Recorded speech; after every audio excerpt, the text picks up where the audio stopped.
So we're talking about working class artists and their access into the arts. Yeah, I think in a nutshell, I'd say that certainly my experience from a working class background coming into the arts was non-linear. And it was definitely exploratory. I did a lot of different things before I landed on arts leadership.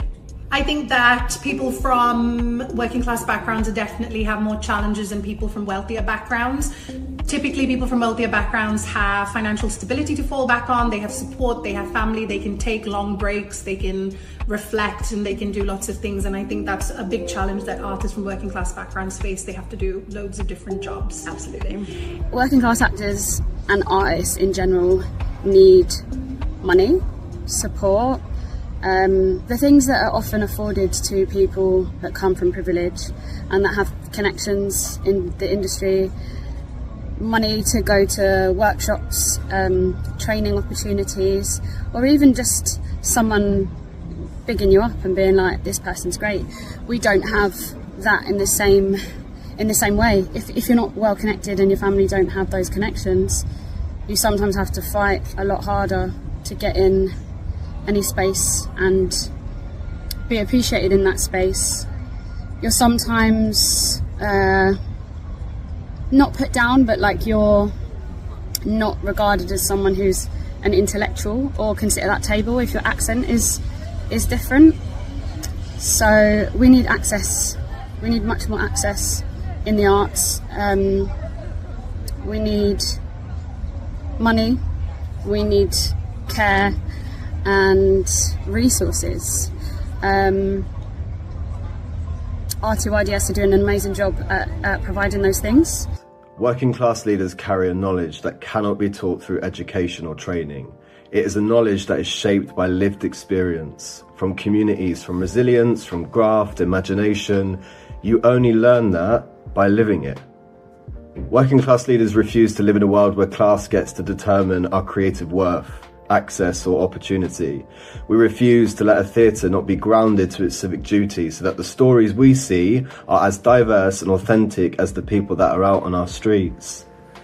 If we don't have working class leaders, we're telling people that our stories do not matter, that they do not need to be heard, that these aren't people worth listening to. So that's the responsibility we carry as working class leaders. We're not just making plays for entertainment.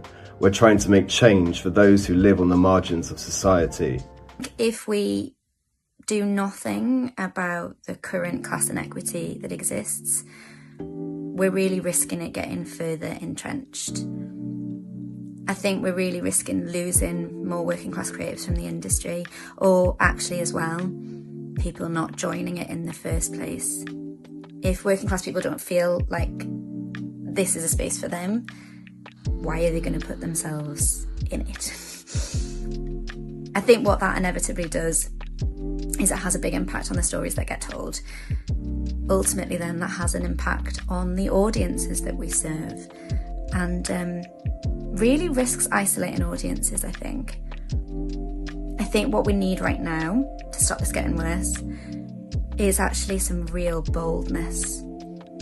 I would love for theatre leaders to really boldly take a risk on working class creatives, let them make the work that they want to make. Someone's class and socioeconomic background isn't always common knowledge, and unless someone actively shares about it themselves, I wouldn't want to make assumptions.